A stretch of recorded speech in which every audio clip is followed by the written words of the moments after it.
Thursday night. Reheated tacos. One of those quick, throwaway dinners after work. I was sitting at the end of the kitchen table, half watching the local news, half listening to Melanie ramble about her brother Matt's latest mess. Something about a busted plumbing job in a house he was flipping over in Sarasota. She scrolled her phone the whole time, barely looked up. "I told him not to buy a place built in the 60s, she said, thumbing through what looked like a group chat. "Now he's underwater on it, and Mom's freaking out, 'cause he borrowed against her retirement again." I nodded, chewing. That was Matt's third flip in 2 years. All disasters.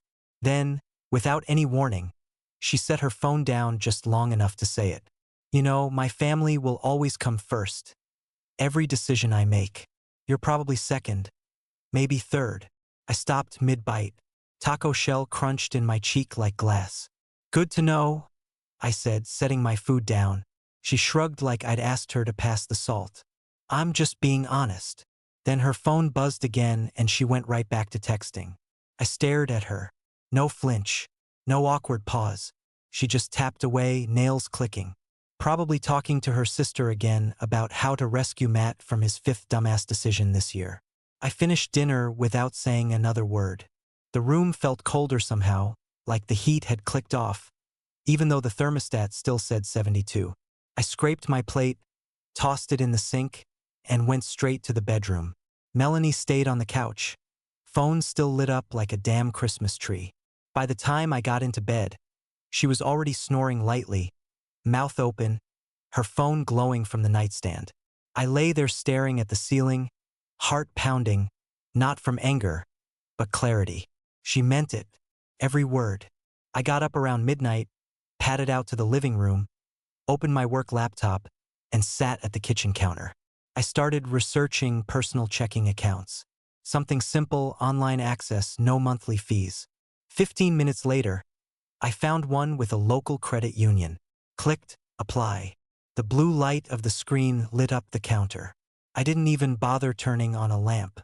I looked back down the hallway, past the closed bedroom door. Second, maybe third. Okay, I could work with that. I clicked, submit. Friday morning, I parked in the back lot at work. Same as always, but I didn't head straight in.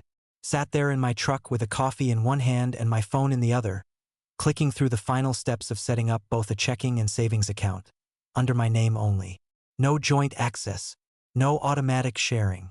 When it asked for a mailing address, I typed in my office suite. Easier that way. No paper trail at home. 15 minutes later, the accounts were open, clean, quiet. Before lunch, I logged into our shared bank account, Melanie's pride and joy, color-coded budgets and all. I moved over just under half of what we had into my new account. Not enough to trigger alarms, but enough to matter. She didn't notice. Of course she didn't. She never checked unless her mom asked her to Venmo someone. That night, I came home with takeout, tossed the bags on the counter, and told her, "Truck shows in Lakeland tomorrow. Guys from work invited me. Have fun," she said without looking up. She was on speakerphone with her sister Rachel, pacing the living room like she was managing a hostage negotiation. I heard words like liens, permits, and shortfall. Matt's house disaster was in full swing. Saturday morning, I put on jeans, boots, and my old John Deere cap, played the part, but I didn't go anywhere near Lakeland. Instead, I drove 20 minutes to Bay Federal Credit Union and sat down with a mortgage officer named Deb. Middle-aged, friendly, sharp. She pulled my credit, ran my numbers, asked about debts. "None," I said. "Everything's paid off." "Then you're pre-qualified," she said, tapping her keyboard. "Comfortably, actually. You've got options." I nodded, didn't smile. I wasn't doing this for fun. Sunday morning, I drove around a few suburbs just west of town. Took my time. Windows down. Country music low. Stopped for gas and a cheap coffee. Circled 3 neighborhoods I'd mapped out earlier. Found a place just off a quiet street in Wesley Chapel. 2 beds, 1.5 baths, older house but well-kept. Small fenced yard. White mailbox with faded numbers. It looked like peace. I parked across the street and sat there for a while, engine off, just watching. No barking dogs, no screaming kids, just wind and leaves. Meanwhile, Melanie was still on the phone all weekend. Her mom, her dad, Rachel again, then Matt. Every conversation louder than the last. I'd nod here and there, say damn or that sucks when it fit. She never noticed I wasn't really listening. I think deep down she didn't care if I was. I wasn't part of that world, her world. I was background noise, rent and reliability. Sunday evening, while she microwaved leftovers, she said, Matt might have to declare bankruptcy. I mean, he won't, but Mom said if someone doesn't step in. I didn't even look up from the mail I was sorting. She went on, it's just sad, you know? Family's supposed to be there for each other. I kept flipping envelopes, each one louder than the last in that thick silence between us. Monday morning, I walked into Miller and Tate Financial with a folder under my arm and a knot of steady purpose in my chest. The place smelled like printer toner and stale coffee. Clean, quiet, perfect for what I needed. A guy named Ron met me in his small office. Khakis, button down, thinning hair. Straight shooter. I liked him immediately. He asked what I was looking for. I told him. No hesitation. I want my retirement maxed out, I said. I want a Roth IRA. And I want an emergency fund that can stand on its own. Ron typed fast, nodding. Easy enough. You're in good shape income-wise. No debt. None, I said. He looked impressed. Then let's build this right.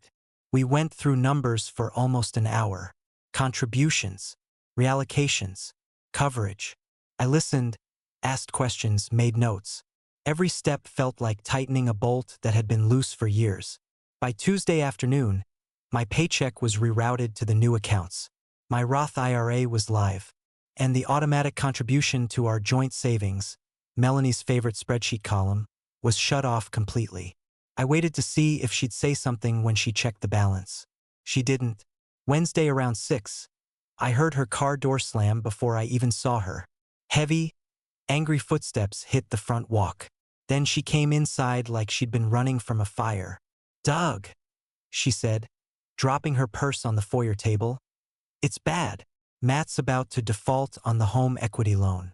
Like, this week.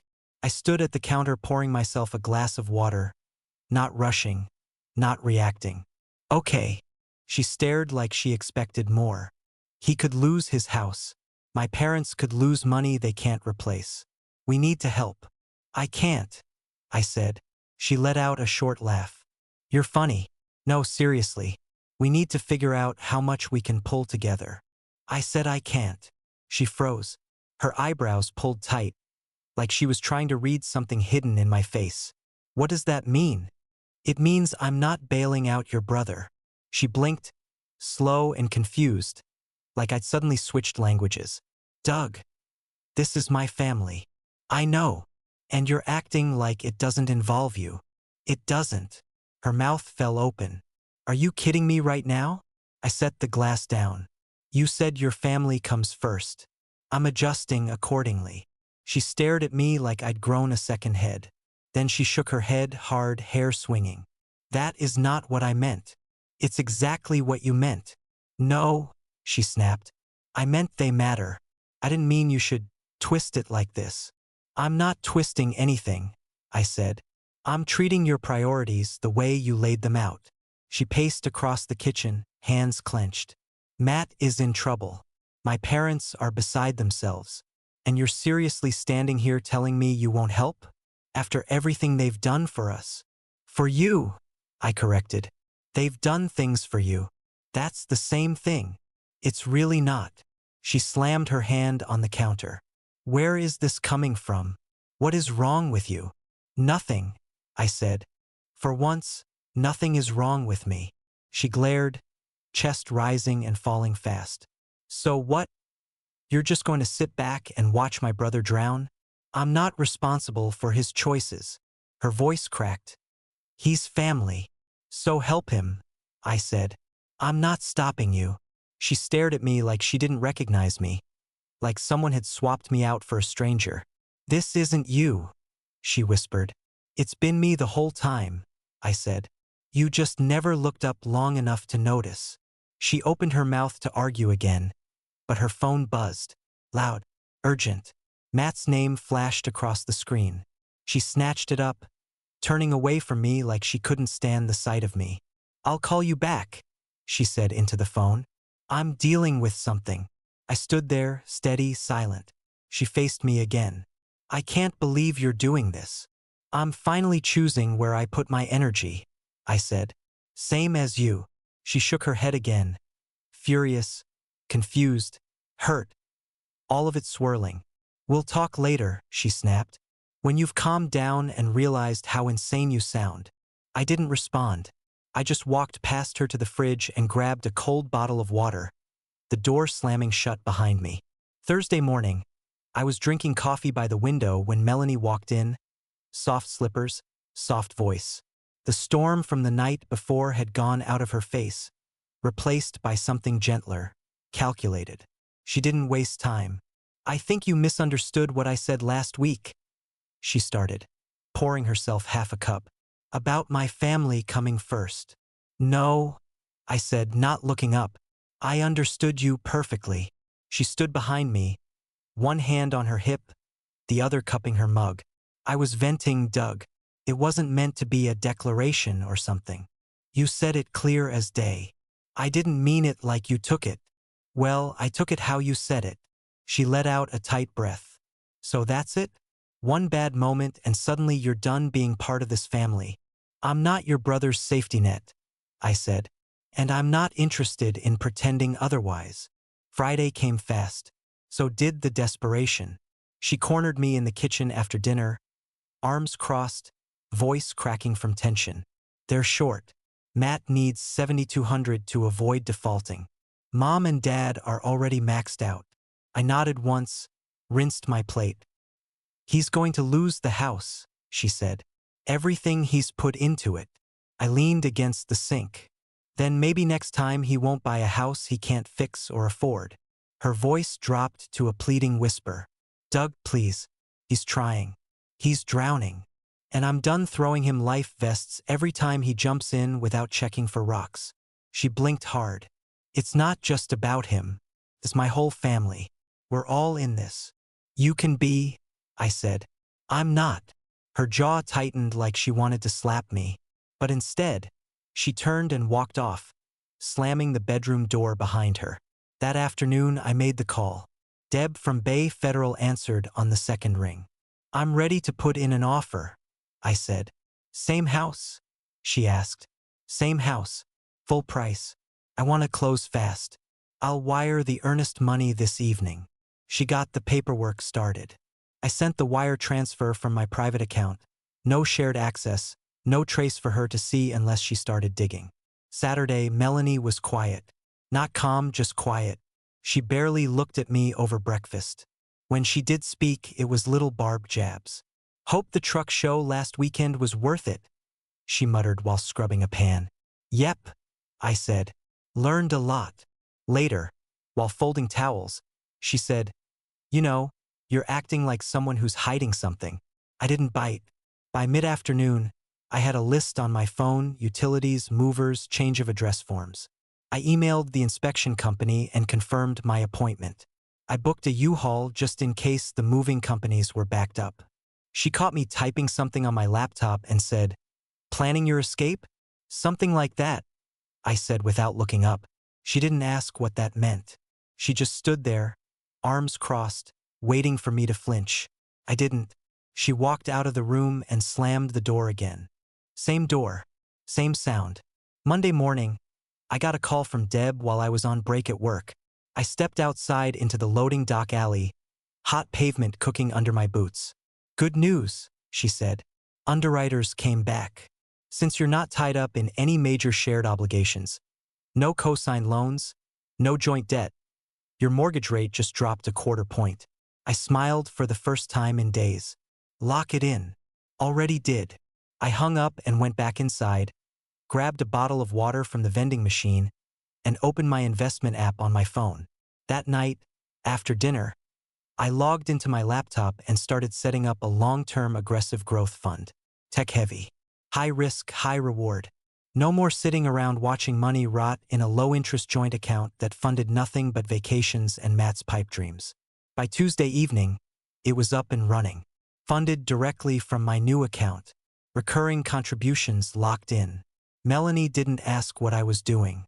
She was too busy sitting on the couch with her laptop open and her phone glued to her ear, whisper fighting with her sister about something to do with options and bridges and last resorts.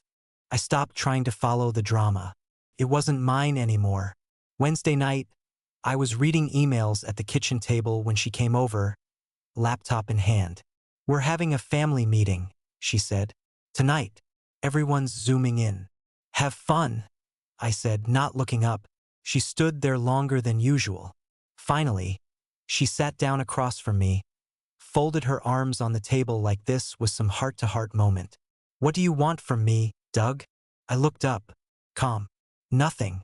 That's the point." She blinked, like she'd never heard that answer before. She started, then trailed off. "You're not acting like yourself. I'm acting like someone who's not gonna keep being the backup plan." Her lips pressed tight. She stood without a word and walked out of the room. Thursday morning, I got the email I'd been waiting on. The home inspection came back clean. No major issues. Just some minor gutter work and an old screen door that needed replacing. I fired off replies to a handyman, scheduled repairs for the weekend, and set the closing date. That night, I was on the phone with the utility company setting up a service transfer when Melanie finally said something. "What's with your schedule lately?" she asked, leaning on the hallway wall. "You're always on the phone. You're up earlier, going to bed later. What's going on?" I finished the call and closed my laptop. "You'll find out when it matters," I said, walking past her toward the bedroom. "Doug!" she called after me. I didn't stop. She didn't follow. Friday morning, I was halfway through dispatching routes when my phone rang with an unknown number. Tampa area code. I almost ignored it, but something told me to pick up. "Hello. Hi, is this Doug?" Female voice. Sharp, polite but tight, like someone holding back frustration. "Yeah. This is Rachel, Melanie's sister."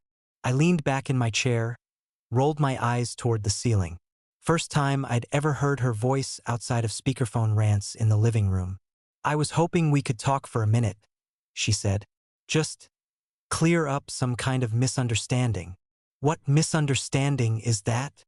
I asked, already knowing where it was headed. She laughed, like I was being silly. "Well, Melanie said you've decided not to help with the situation, and honestly, we all just assumed that couldn't be right. Not with what's happening." "It's right," I said. "I'm not helping." There was a pause. "Oh, I see." Her tone shifted. Flat now. No charm. "Is there anything else?"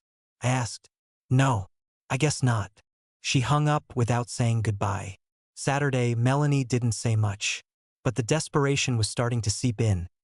Tight shoulders, frantic pacing, checking her phone like someone waiting on test results.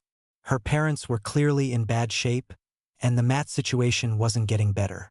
I watched her put her mom on speaker while she stirred pasta. "You need to talk to Doug," her mom said, voice brittle. "We need help, Melanie. We're out of time." Melanie turned off speaker. I kept eating. Sunday was worse. She followed me around the house, hovering, sighing. Little gasps when she checked her texts. It was all unraveling. And this time, I wasn't there to patch the holes. Monday at noon, I met with a lawyer named Bryant Down in Brandon. Downtown office, clean desk, zero small talk. "I'm buying a property," I told him. "Separately. I need to make sure it stays separate. I want to protect my assets if things go south." He nodded, got right to it. Titling strategies, paper trails, documentation. I handed over printouts, account info, everything he needed. "You've done most of the hard work already," he said. "Just keep records clean, keep everything in your name only, and stop contributing to any joint accounts." "Already have." "Smart man," he said, sliding papers into a folder. That night, Melanie was waiting in the living room when I walked in. Her laptop was open. A printed stack of bank statements sat on the table, some pages highlighted in yellow. $14,000, she said, arms folded. Moved over the last 2 weeks. I dropped my keys in the dish by the door. Correct. She stood. You didn't think I'd notice? You never notice. Well, I did. Too late now. You drained our account. No, I said. I moved my money. She shoved the statements toward me. We've been married 13 years. There's no your money. There is now. She looked like she wanted to throw something, but instead, she stood frozen, chest heaving, lips trembling like she couldn't decide whether to scream or cry. Right then her phone rang. Her mom's name lit up the screen. Melanie answered without taking her eyes off me. Yeah. I heard her mom's voice crack through the speaker. It's here, she said. Final notice. 8 months behind. They want $27,000 by the 30th. Melanie sank into the couch like someone had cut the strings out of her spine. She looked at me with a mix of panic and expectation. Like this was the part where I'd step in, grab my checkbook, and save the day. I said nothing. She opened her mouth, then closed it again. Her phone dropped into her lap. The room went silent, except for the buzz of the fridge and the ticking of the clock over the stove. I turned and walked to the bedroom. Tuesday morning. She waited until I was out of the shower. I walked into the bedroom with a towel around my waist, and there she was, arms folded, eyes already red. You're really not going to help them? I dried off in silence. Doug, she said, louder this time, blocking my path to the dresser. I'm serious. My parents are going to lose their house. I heard. She stepped closer, voice shaking now. It's $27,000. That's it. If we pool what's left in savings with what you have. No. She blinked like she hadn't heard me right. We can figure this out. It's not like they're asking you to pay for their retirement. Just one payment. One bailout, I said, grabbing a t-shirt, followed by another. Then another. Her arms dropped. You're really going to stand there and let this happen? I'm not letting anything happen, I said. Your family made choices. I'm not cleaning up after them anymore. She tried a different tone. Softer. Sweeter. The one she used when she wanted something big. If you just help this once, she said, we can fix things between us. I know things have been off. I get it. But we can come back from this. I pulled on jeans. Fix things how? We can go to counseling. Reset. Reconnect. Maybe take a trip, just us. I'll make more effort, I swear. I zipped up. So the offer is, I pay off their debt and I get effort in return? She looked like I slapped her. That's not fair. No. What's not fair is you acting like I'm the one who broke this. I didn't mean to hurt you, Doug. You didn't care if you did. She covered her face for a second, breathing fast through her fingers. You're not hearing me. I heard you just fine. You said your family comes first. I believed you. You don't get to say it doesn't count just because the bill finally came due. Her shoulders crumpled. Tears started falling.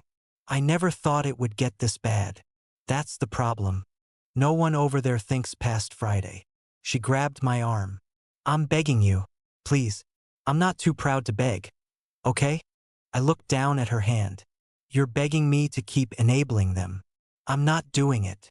She dropped her hand and stepped back like the words burned. So that's it? You're just done with all of us. I'm done being the solution to problems I didn't create.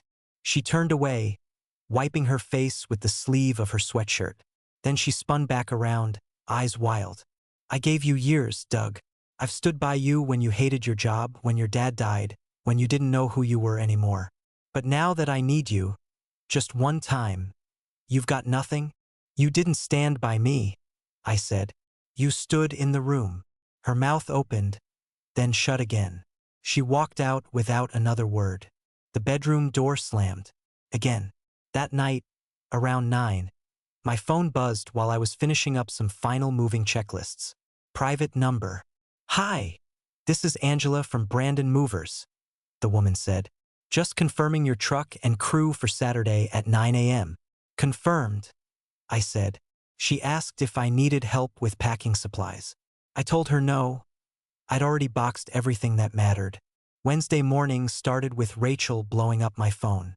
3 missed calls, 1 voicemail. Doug, I don't understand what's happening. We're family. You were part of this family. We've always counted on you. Just call me back, okay? I deleted it without a second listen. By lunch, her mom texted, "You're making a huge mistake. You'll regret turning your back on the people who love Melanie." I didn't respond. Thursday, it was her dad. 1 call. Straight to voicemail. I didn't bother checking it. I already knew the script. By Friday afternoon, I was packing dishes when Melanie came into the kitchen, holding a manila folder like it was a loaded weapon. "I talked to a lawyer," she said. "He told me everything in your name is still community property unless we file differently." I wrapped another glass in bubble wrap. "That's if we were mixing finances and assets. We are married, Doug. And I've been documenting everything since the day you said I was 3rd on your list." She flinched, then shook it off. "So what? You've been planning this all along." I finally looked up at her. "Not planning. Protecting. Same damn thing." "No," I said. "Planning is what Matt does. I protect what's mine." She stared like she wanted to fight that, but there was nothing left to swing with. Saturday morning, the movers showed up right on time. 2 guys, mid-30s, fast and focused. They boxed, taped, lifted, and rolled like a NASCAR pit crew. I didn't pack everything, just what was mine. Some furniture, clothes, tools, my grill, a few keepsakes. No arguing over who got what. I didn't want half of it anyway. Melanie stood in the hallway, silent the entire time. Not pacing, not crying, just watching like she couldn't believe this was actually happening. I signed the paperwork. The last box hit the truck. I turned to her as I grabbed my keys off the hook. She finally spoke. Voice low. "Is this how it ends?" I shook my head. "No, this is how I start." I walked out the door and didn't look back. Sunday morning, I woke up to nothing. No buzzing phone.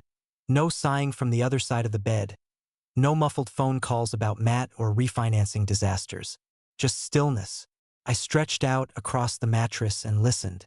Nothing but birds outside the window and the faint hum of the fridge in the next room. The sheets were crisp. The house smelled like fresh paint and new beginnings. Coffee tasted better when you brewed it just the way you like it.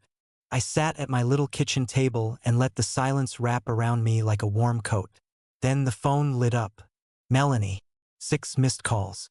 Then a text. "Please, just talk to me. I need to see you." I let her sit on read for an hour before I finally typed. 2 o'clock. "Don't bring anyone." At exactly 2, her SUV pulled into the driveway. She got out slowly, looking around like she'd stepped into someone else's life. I met her at the door. She didn't smile, didn't speak. Inside, she turned in circles, taking it all in.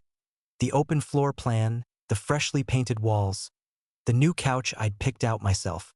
"You really did it," she said finally. "You moved without telling me. You already told me where I ranked." We sat at the table. She pulled out a manila folder, thick with printed papers, and slid it across to me. "What's this?" I asked. "A plan," she said. "Rachel's husband is willing to co-sign on a loan. If we can just show some income stability, the bank's willing to front us the difference to save my parents' house." I flipped through the pages. Loan structure, repayment schedule, income projection. Handwritten notes in the margins.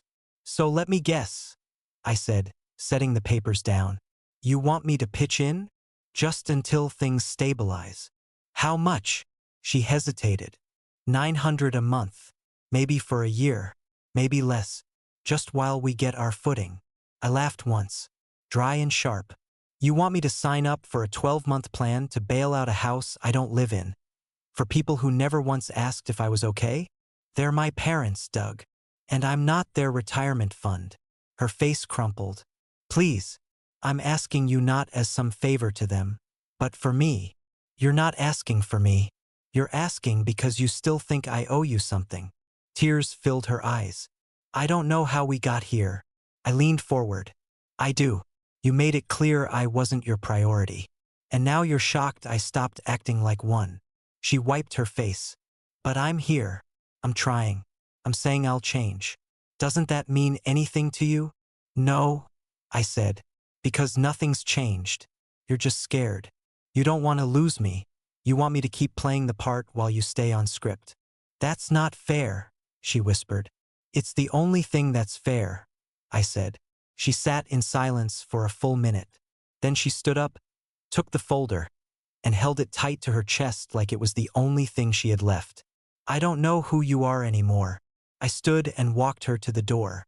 You never really did.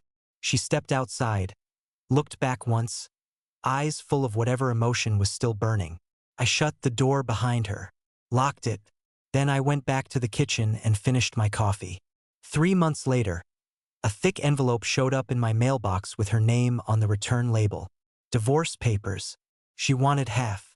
I handed them off to Bryant the next morning. He flipped through them, cool as ever.